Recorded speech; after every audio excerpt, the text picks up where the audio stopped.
हम है red network, हम करते हैं जन की बात। नेता के बारे में ये नहीं कह रहा हूँ कि क्या सोचते हैं, लेकिन मैं अपने नेता के बारे में आपको बताता हूँ। वह निश्चित रूप से चाहते हैं कि बिहारी फर्स्ट का सपना साकार हो, और आगामी चुनाव में उन्होंने साफ साफ कहा है कि सीट के सवाल पर तो कोई बात ही नहीं करना है। उन्होंने सब बयान में कहा कि सीट के सवाल पर जितना बार मैंने उनका इंटरव्यू देखा है, जितने बार हम लोग के साथ मीटिंग हो रहा है, उनका कहना है कि एजेंडा के सवाल पर बात करें। कारण बस एक केस में, एक जीवन में मेरा ऐसा भी पीरियड आया जिसके चलते मैं कारावास में चला गया। तो मेरे पास लगा कि अब क्या है मेरे पास, मैं इस समय को क्या करूं। तो आप समझिए कि तकरीबन एक किताब जो 300 पेज का होता है, मैं 2 दिन में मेरा खुराक था। रात में 8 बजे से सुबह का 8 बज जाए, 6 बज जाए, 10 बज जाए, तो आप समझिए इस हिसाब से कितना किताब मैं पढ़ा। मैं कभी पूरा जवाहरलाल नेहरू का सिरिंज, मतलब हिंदी साहित्य में मैंने अपने हिसाब से 15 साल निश्चित रूप से आधा 8-8 घंटा टाइम दिया। वह मेरा एक, जो आपने सवाल किया, वह मेरी जिंदगी है। किताब मेरा सबसे अच्छा दोस्त बना, उसके साथ मैं ज़िंदगी को जिया हूँ, उसके बिना मेरा वजूद ही अधूरा है। नमस्कार, मैं हूँ योगेश चक्रवर्ती और आप देख रहे हैं रेड नेटवर्क। आज हमारे साथ एक ऐसे शख्स मौजूद हैं जो किसी परिचय के मोहताज नहीं हैं। छात्र जीवन के साथ ही राजनीतिक जीवन में भी उन्होंने मुकाम हासिल किया है, अपनी एक पहचान बनाई है। वे कई बार चुनाव लड़ चुके हैं और एलजेपी के पार्लियामेंट्री बोर्ड के सदस्य हैं और जनरल सेक्रेटरी भी हैं, और आने वाले विधानसभा चुनाव में वे एलजेपी की ओर से स्वाभाविक है कि बेहद ही अहम भूमिका निभाने वाले हैं। जी हाँ, हम बात कर रहे हैं डॉक्टर रंजीत कुमार सिंह की, जो इस वक्त हमारे साथ हैं और हम उन्हीं के आवास पर इस वक्त हैं। सर, रेड नेटवर्क में आपका बहुत स्वागत है। आपको बहुत बहुत धन्यवाद जो आप हमारे आवास पे पधारे हैं, और मैं लोक जनशक्ति पार्टी परिवार की तरफ से भी मेरा हार्दिक शुभकामना है आपके चैनल के बारे में। जी, थैंक यू। ये बताएं कि विधानसभा चुनाव की रणभेरी तो अभी नहीं बजी है, लेकिन कहीं ना कहीं चुनाव आयोग ने ये साफ संकेत दे दिए हैं कि तय वक्त पे चुनाव होंगे। तो चुनाव को लेकर एलजेपी कितनी तैयार है? देखिए, लोक जनशक्ति पार्टी के हमारे राष्ट्रीय अध्यक्ष माननीय चिराग पासवान जी ने पूरे बिहार के सभी सीट पर आज की तारीख में लगभग बूथ कमेटी का, हर बूथ पर 10 सदस्य का एक बूथ कमेटी का निर्माण हो चुका है। और तकरीबन आज से कई महीना पहले हम लोग बिहार पार्लियामेंट्री बोर्ड के सदस्य भी हैं। तो हमारे पार्लियामेंट्री बोर्ड के अध्यक्ष राजू तिवारी जी के साथ हम लोग का मीटिंग दिल्ली में हो चुका था। उस समय लगभग 100 विधानसभा सीट का मुकम्मल बूथ लिस्ट हम लोग राजू तिवारी जी के नेतृत्व में अपने राष्ट्रीय अध्यक्ष जी को सौंपा है। और लोजपा, चूँकि यह कोरोना का संक्रमण काल का दौर है, कई हिस्सों में बाढ़ की तबाही है, हमारे राष्ट्रीय अध्यक्ष जी ने चुनाव आयोग को भी पत्र लिखा था कि चुनाव अभी टाल देना चाहिए, लेकिन यह अधिकार क्षेत्र चुनाव आयोग का है, वह समय पर चुनाव कराएं, कब कराएं।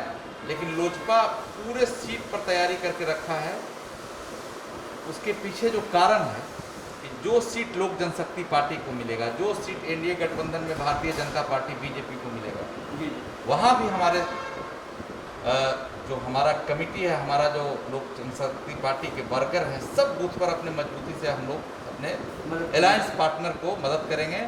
और हम लोगों ने पूरी जवाबदेही के साथ, पूरी जिम्मेवारी के साथ अपने राष्ट्रीय अध्यक्ष जी को, हमारे निर्णय लेने के लिए वो स्वतंत्र हैं कि कौन आदमी कहाँ से चुनाव लड़ेगा, गठबंधन का क्या स्वरूप होगा, यह सब हम लोग राष्ट्रीय अध्यक्ष जी पर छोड़ दिए हैं। और हम लोग पूरे तन मन से अपने अपने क्षेत्र में काम कर रहे हैं। वो तो ठीक है, लेकिन जिस तरह से आपके राष्ट्रीय अध्यक्ष चिराग पासवान जी बेहद ही सुलझे हुए नेता माने जाते हैं और बहुत सोच समझकर कोई बयान देने वाले जाने जाते हैं, मतलब जल्दी कोई बयान देते नहीं हैं, खास करके राजनीतिक बयान हो तो पूरे सोच विचार के साथ सूझबूझ के साथ देते हैं।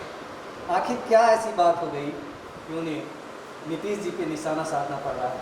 देखिए, आपने जो हमारे नेता के बारे में अभी कहा कि बहुत सुलझे हुए हैं, मैं उनके बारे में एक बात बतलाना चाहता हूँ कि हमारे देश के सबसे लोकप्रिय प्रधानमंत्री नरेंद्र मोदी जी लोकसभा में अपने सारे सांसद को कहते हैं कि आप चिराग पासवान जी से सीख कर आइए किसी सब्जेक्ट पर कितना मुकम्मल तैयारी से बोलते हैं।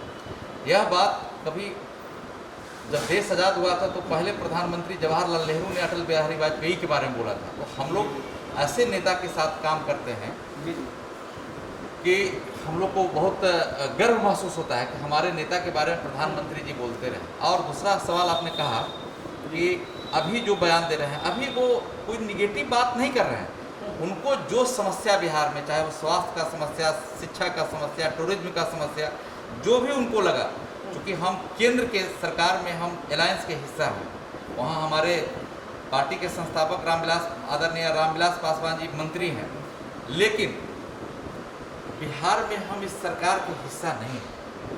तो हमारे नेता के संज्ञान में जो बात उनको ठीक समझ में आता है वह निश्चित रूप से मुख्यमंत्री जी के संज्ञान में देते हैं और इनको लोग आप जिस रूप से चिन्हित करें। लेकिन आपको मैं एक बात स्पष्ट बतलाना चाहता हूँ कि मेरा भी राजनीतिक जीवन काल 30 साल का रहा है। 90 से मैं बहुत सक्रिय रहा हूँ, लगभग चुनावी राजनीति जिसको कहा जा सकता है। मैंने 30 साल में अपने जीवन में इतना स्पष्ट बोलने वाला नेता नहीं देखा है और हमको बहुत ही नाज है अपने नेता पर कि मैं ऐसे नेता के साथ काम कर रहा हूँ कि जो अगर कोई समस्या दिखाई देता है तो उसको निश्चित रूप से चिन्हित करके सवाल को रखने का काम किया है। जी जी बिल्कुल। लेकिन आज समस्या काफ़ी गंभीर हो गई है, इतनी गंभीर हो गई है कि कहा जाने लगा है कि क्या चिराग पासवान जी एलजेपी जो है एनडीए के साथ रहने वाली है या नहीं। आप जनरल सेक्रेटरी हैं पार्टी में, पार्लियामेंट्री बोर्ड के सदस्य भी हैं, तो जो इस तरह के सवाल उठ रहे हैं इस पर क्या कहना चाहेंगे आप? देखिए, हम लोग क्या कहें, भारतीय जनता पार्टी के जो कभी चिराग जी ने नहीं कहा कि मैं एनडीए गठबंधन में, उन्होंने हमेशा कहा। और अभी जेपी नड्डा साहब का जो वर्चुअल मीटिंग हुआ भारतीय जनता पार्टी का, उन्होंने तो हमारे राष्ट्रीय अध्यक्ष और लोक जनशक्ति पार्टी के बारे में बहुत स्पष्ट बोला है कि अलायंस का स्वरूप ठीक रहेगा। और उन्होंने कहा कि लोक जनशक्ति पार्टी हल्दी, हम लोग तो बोलते थे कि हम लोग नमक का काम करेंगे, हर विधानसभा में हमारा 15,000 20,000 लोक जनशक्ति पार्टी का अपना वोट है। तो जेपी नड्डा साहब जो हम लोग कहते थे उससे भी एक कदम आगे बढ़कर उन्होंने स्पष्ट किया है कि लोक जनशक्ति पार्टी हल्दी का काम करती है। नमक तो हम जब मुंह में लेते तब हमको स्वाद पता चलता, लेकिन हल्दी तो सब्जी में या दाल में पहले दिखाई देता है। अगर नहीं रहेगा तो लगेगा कि सब्जी का टेस्ट ठीक नहीं है। तो इसीलिए हम लोग वह सब्जेक्ट भी हम लोग के लेवल का नहीं है। यह तय करना हमारे राष्ट्रीय अध्यक्ष जी का काम है कि गठबंधन का स्वरूप कैसा होगा, कब होगा। ये सब चीज़ के लिए हमारे पार्टी में अधिकृत हमारे राष्ट्रीय अध्यक्ष चिराग पासवान जी, और हम लोग उस सब्जेक्ट पर कुछ हम लोग को कहना भी नहीं है। लेकिन हमारे नेता ने कभी नहीं कहा है कि मैं एनडीए गठबंधन में नहीं। उन्होंने कहा है कि, और बीजेपी ने कहा है कि हमारा सबसे रिलायबल पार्टनर, जब से लोक जनशक्ति पार्टी के साथ हमारा गठबंधन है, सबसे विश्वसनीय, सबसे रिलायबल पार्टनर हमारा लोक जनशक्ति पार्टी है। जी जी बिल्कुल। बात करें कोरोना काल की, तो कोरोना काल का समय है और इस कोरोना काल में कई नेता जो है सामने आए हैं, खास करके उन गरीब गुरबा लोगों की मदद की जो जिनके मुंह के निवाले छीन गए। आप समाज सेवा के लिए जाने जाते हैं मेडिकल फील्ड में, और उन गरीबों के लिए भी आप काम करते हैं जिनके पास पैसे नहीं होते, दो दिन के खाने नहीं होते, जिनके पैरों में चप्पल नहीं होता। तो आपने कोरोना काल में क्या कुछ किया, बहुत कम लोग जानते हैं। हम ये जानना चाहते हैं कि डॉक्टर रंजीत ने कोरोना काल में किस तरह लोगों की मदद की। देखिए, पहले तो मैं आपको बतलाना चाहता हूं कि कोरोना काल में भी लोजपा के तमाम नेता, तमाम कार्यकर्ता अपने को निश्चित रूप से इस संक्रमण के दौर में जान की बाजी लगाकर लोगों का सेवा किया है। हमारे राष्ट्रीय अध्यक्ष चाहे तमिलनाडु में लोग फंसा हुआ हो, चाहे बॉम्बे में हो, चाहे दिल्ली में हो, प्रवासी मजदूर के सवाल पर भी उन्होंने चिट्ठी लिखने का काम किया। कोटा में जो बच्चे फंसे हुए थे उनको लाने के लिए भी बिहार सरकार को उन्होंने चिट्ठी लिखा। हम लोग व्यक्तिगत रूप से हम तो हिरसा में N95 मास्क का वितरण हो, चाहे गरीब गुरबा का राशन मुहैया कराया जाना हो, और सबसे बड़ा बात मैं आपको बताना चाहता हूँ कि हमारे पार्टी के संस्थापक आदरणीय रामविलास पासवान जी थे, वो चूँकि खाद्य आपूर्ति मंत्रालय हमारे पार्टी लोक जनशक्ति पार्टी के जिम्मे है, तो हर गरीब को शायद आज़ादी के बाद मैं आपको बतलाना चाहता हूं कि इतना गरीब गुरबा के हक में इतना सिस्टम के साथ पूरे देश में राशन का जो व्यवस्था किया, इसके लिए पूरा बिहार ही नहीं पूरे देश का जनता रामविलास पासवान जी को बहुत बहुत धन्यवाद दिया है। और वह दीर्घायु हो और हम लोग का सर पर उनका साया भी कई साल और रहे, ताकि हम लोग ऐसे नेता के साथ काम कर सकें। और सारा वर्कर, मैं व्यक्तिगत क्या कहूँ, मैं भी हमारे लोग, आप चले जाइए क्षेत्र में, प्रतिदिन चाहे सब्जी वाला हो, ठेला हो, मछली मंडी हो, हम लोग ऐसे जगह को चिन्हित करके प्रतिदिन मास्क का वितरण, सैनिटाइजर का वितरण हम लोग कर रहे हैं, जो भी हम लोग से बन रहा है जहाँ रहा। और जब हम लोग लॉकडाउन में थे तब भी हम लोग के पास जो भी फ़ोन आया उसका दवाई लिखवाना, उसको दवाई अवेलेबल करवाना।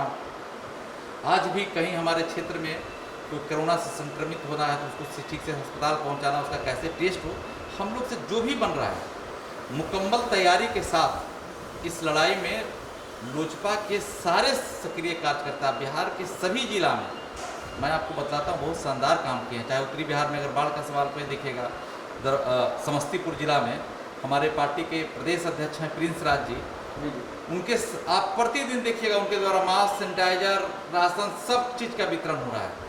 तो हम लोग का पार्टी का उद्देश्य ही रहा है कि गरीब गुरबा के हक में लड़ाई लड़ा जाए, जहाँ कहीं उनका आवाज़ को दबाया जा रहा है उनकी आवाज़ को बुलंद किया जाए और उनके साथ अपने को खड़ा करने का काम किया जाए। तो हम लोग का तो उद्देश्य ही था। और इस संक्रमण काल में भी हम लोक जनशक्ति पार्टी पूरी ताकत के साथ झोंक दिया है। अभी जैसे देखिए नीट का और जेई का एग्ज़ाम होना है, कल ही हमारे राष्ट्रीय अध्यक्ष जी ने साफ हम लोग के साथ एक, जितने संभावित उम्मीदवार हैं सबके साथ उन्होंने एक मीटिंग किया है। अब हम लोग अपना नंबर व्हाट्सएप पर, फेसबुक पर सब जगह डाले हैं कि जो बच्चा मान के चलिए जिसके पास 500 रुपया फार्म भरने का नहीं था, आज लॉकडाउन का स्थिति है 6 तारीख तक बिहार में, गाड़ी कैसे चलेगा, बस कैसे चलेगा, हम लोग को समझ में नहीं आ रहा है। तो हम लोग अगर मान के चलिए कि 50 बच्चे तैयार हुए किसी एक प्रखंड में, तो उसके लिए हम लोग बस का मुकम्मल तैयारी करेंगे। कहीं लगता है कि 5 बच्चे तैयार हुए तो उनके लिए एक गाड़ी का व्यवस्था करेंगे, उनको सेंटर तक पहुंचाया जाए और वापस उनको घर तक छोड़ा जाए। काहे कि क्योंकि हम लोग छात्र जीवन में रहे, हम लोग को पता है, हम लोग को तो 1000 रुपये उस समय मिलता भी नहीं था। हम लोग तो विदाउट टिकट ट्रेन में बैठ के जाके एग्ज़ाम दे के आते थे। तो हम लोग इस तकलीफ़ को समझे हैं, इस तकलीफ़ को जाने हैं।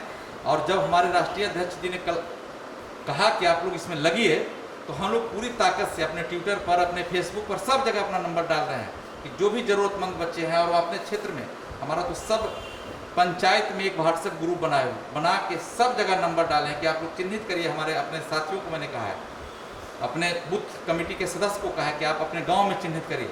जो सक्षम लोग हैं वो अपने कर लेंगे, लेकिन जिनके पास भी जरा सा असुविधा है, हम लोग मुकम्मल तैयारी करके उनको सेंटर तक पहुंचाएंगे, उनको फिर वापस घर तक छोड़ेंगे। एक लोक जनशक्ति पार्टी यह भी तैयारी कर चुकी है। तो ये एक बहुत बड़ी बात है, ये इसे कहते हैं संवेदनशीलता।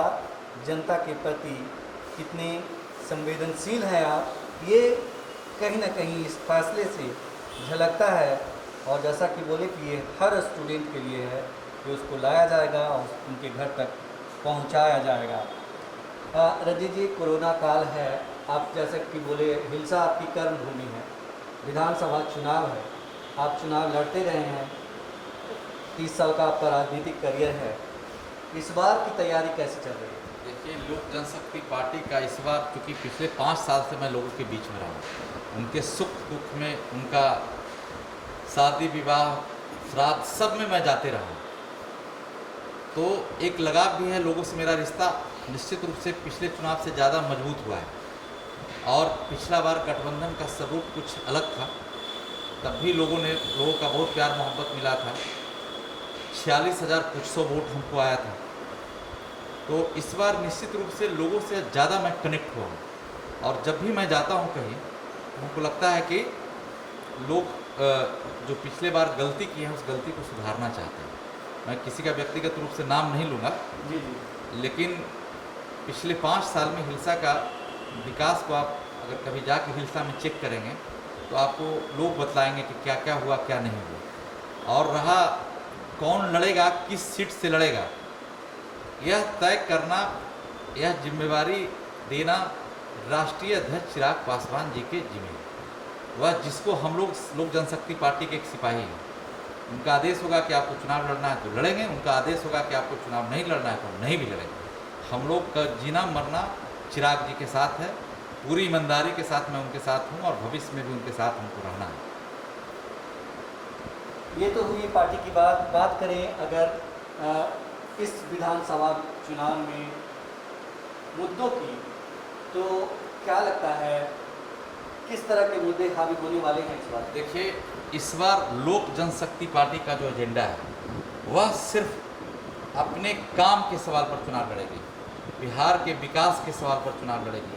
कि आज से कई महीना पहले जब हम लोग हर जो भी संभावित उम्मीदवार हैं अपने अपने क्षेत्र में 25,000 सक्रिय सदस्य बनाना, राष्ट्रीय अध्यक्ष ने 3-4 मापदंड तय किया था। एक तो 10 आदमी का बूथ कमेटी बनाना, तीसरा काम था कि हर बूथ का समस्या, जितने बूथ हमारे के यहाँ है, किस गांव में नली छूटा हुआ है, किस गांव में ढलैया नहीं हुआ है, किस गांव में बिजली का संकट अभी बाकी है, मतलब जो भी समस्या है उस समस्या को चिन्हित करके हम लोग राष्ट्रीय अध्यक्ष जी के संज्ञान में दिए। तो यह सब काम हम लोगों ने कर लिया है और लोक जनशक्ति पार्टी का विजन जो है इस बार बिहार फर्स्ट, बिहारी फर्स्ट, एक सपना देखा है चिराग पासवान जी ने और उस सपना को वह हमारे एजेंडा में है।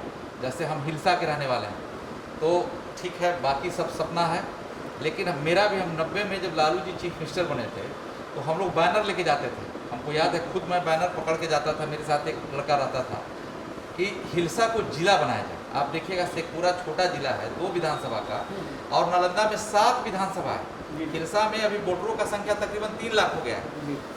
हिलसा में आज तक कोई पार्क नहीं बना है। तो हमारा जो व्यक्तिगत हिलसा के लिए पिछले चुनाव में भी था कि हिलसा को जिला बनाया जाए और हम अपने राष्ट्रीय अध्यक्ष जी को के संज्ञान में यह बात दिया है। अगर हिलसा को अगर जिला बना दिया जाएगा तो निश्चित रूप से उसका विकास चहुमुखी विकास होगा और बिहार में चाहे वह पर्यटन उद्योग के सवाल पर हो, चाहे कृषि के सवाल पर हो, चाहे उद्योग के सवाल पर हो, चाहे एजुकेशन के सवाल पर हो, IT सेक्टर के सवाल पर हो, लोक जनशक्ति पार्टी का एक विजन डॉक्यूमेंट्री बनने जा रहा है। जो डॉक्यूमेंट्री हमारे पार्टी के चाणक्य सौरभ पांडे जी के नेतृत्व में उस पर कई सदस्य बने हैं। उनके देख रेख में, हमारे राष्ट्रीय अध्यक्ष जी के देख रेख में सौरभ पांडे जी पूरा उसको बना रहे हैं। वो जो डॉक्यूमेंट्री जब आएगा तो उसको देखिएगा, आपको लगेगा एक नौजवान ने बिहार को कैसे पहले पौधान पर पहुंचाया जाए, उसका क्या सपना है। निश्चित रूप से बिहार के सारे इलेक्ट्रॉनिक्स मीडिया, प्रिंट मीडिया और तमाम पॉलिटिकल दल के कार्यकर्ता को लगेगा कि एक नौजवान का जो सपना है वह आने वाला समय में साकार होगा और उस विजन डॉक्यूमेंट्री के साथ बिहार के लोग, बिहार का आवाम कनेक्ट होंगे, यह हम लोग को पूरा भरोसा है। आपसे मैं अगला सवाल ऐसा करने वाला हूँ जिसका आप सही जवाब नहीं देने वाले हैं। नहीं, मैं सही जवाब दूंगा। ये बताइए कि तेजस्वी जी और चिराग पासवान दोनों यूथ हैं, दोनों बिहार की फ्यूचर का सपना देखते हैं, बेहतर बनाने की बात करते हैं। क्या इन दोनों की जोड़ी कोई गुल खिलाने वाली है? देखिए, यह सवाल मैंने पहले ही सवाल का जवाब में आपको कहा है कि राष्ट्रीय अध्यक्ष जी का जो फैसला होगा वह सब लोजपा के कार्यकर्ता सबका मंजूर होगा। लेकिन कभी हमारे राष्ट्रीय अध्यक्ष ने नहीं कहा कि उन्होंने कहा है कि बीजेपी का सबसे रिलायबल पार्टनर हूँ मैं।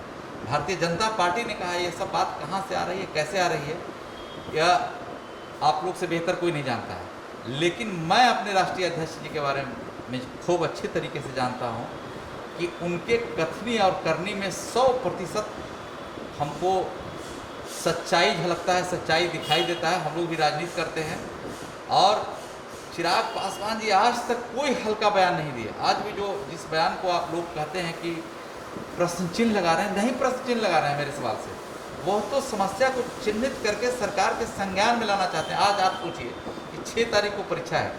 आज आप देखे होंगे कि झारखंड के मुख्यमंत्री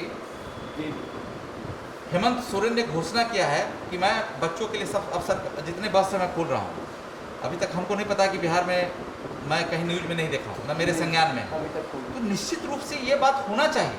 तो चिराग पासवान जी को लगा कि चलो भाई, हमारी पार्टी कोई इस प्रदेश में कभी 5 को मंत्री नहीं रहा, हमारा पार्टी गरीब गुरबा का पार्टी, उसमें भी संसाधन के हिसाब से देखिएगा तो लगेगा कि सबसे कमज़ोर पार्टी था। लेकिन फिर भी लोग अपने लोगों को, अपने वर्कर को, अपने नेता को, जो उनके कोर कमेटी में हम लोग जैसे लोग को झोंक दिया है, उन्होंने कहा है कि आप लोग भिड़ जाइए।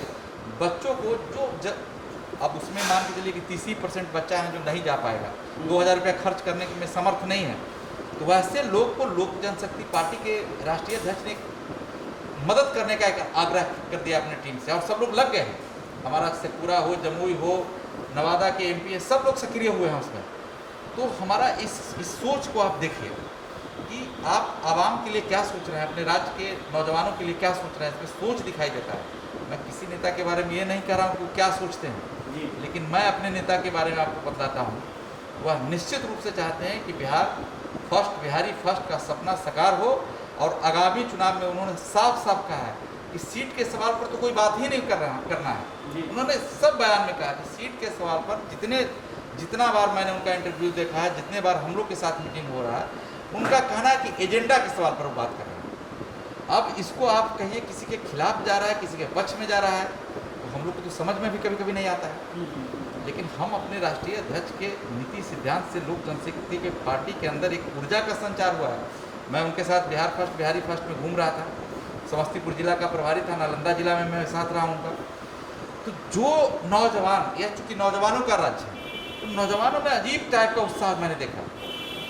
गांव-गांव में चर्चा होने लगा है कि पहला बार एक लड़का, एक नौजवान जो राष्ट्रीय अध्यक्ष हैं एक लोक जनशक्ति पार्टी के, और चूँकि हमारे संस्थापक रामविलास पासवान जी का राजनीतिक अनुभव बिहार में किसी नेता से ज़्यादा है, तो उस अनुभव के साए में हमारा पार्टी अभी खड़ा है।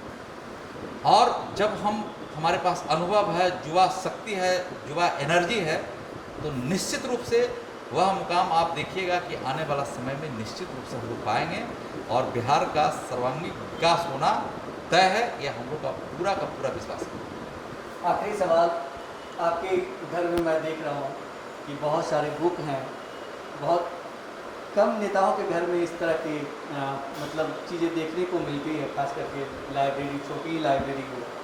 तो क्या ये बहुत ही इंटरव्यू से हटके है ये सवाल, तो मैं ये जानना चाहता हूँ, दुनिया को भी बताना चाहता हूँ कि है क्या ये मामला, क्या आपको पढ़ने लिखने का शौक है? मैं 85 से 93 तक हिलसा का जो एक लाइब्रेरी है, जिस लाइब्रेरी में कहा गया है कि जहाँ से मैं रहने वाला हूँ, उस लाइब्रेरी में सबसे ज़्यादा किताब पढ़ने वाला आदमी का नाम था डॉक्टर रंजीत। और मैं किसी कारणवश एक केस में, एक जीवन में मेरा ऐसा भी पीरियड आया जिसके चलते मैं कारावास में चला गया।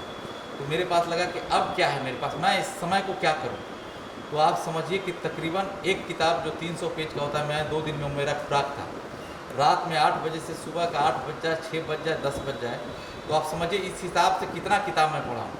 मैं कभी पूरा जवाहरलाल नेहरू का सीरीज, मतलब हिंदी साहित्य में मैंने अपने हिसाब से 15 साल निश्चित रूप से आधा 8-8 घंटा टाइम दिया। वह मेरा एक, जो आपने सवाल किया, वह मेरी ज़िंदगी है। किताब मेरा सबसे अच्छा दोस्त बना, उसके साथ मैं ज़िंदगी को जिया हूँ, उसके बिना मेरा वजूद ही अधूरा है। बिल्कुल, तो ये है डॉक्टर रंजीत सिंह, जो न सिर्फ एक राजनेता हैं, बल्कि जैसा कि इन्होंने कहा कि वो किताब के साथ जिए हैं, और कम से कम एक दिन में 8-8 घंटे तक वो पढ़ाई की है। और वो हर स्तर की, यहाँ हम देख रहे हैं कि जो बुक है वो यहाँ रखा हुआ है, सीरीज रखी हुई है तमाम तरह की। तो हम थोड़ा सा अपने इंटरव्यू में भटक गए, लेकिन ये सच्चाई है। और इनसे मेरी बात हुई थी एक बार और, तो इन्होंने मुझे बहुत ही चौंकाने वाली बात बताई थी, जो मैं अगली बार आपके साथ शेयर करूंगा। योगेश चक्रवर्ती, राज नेटवर्क, पटना। हम हैं रेड नेटवर्क, हम करते हैं जन की बात।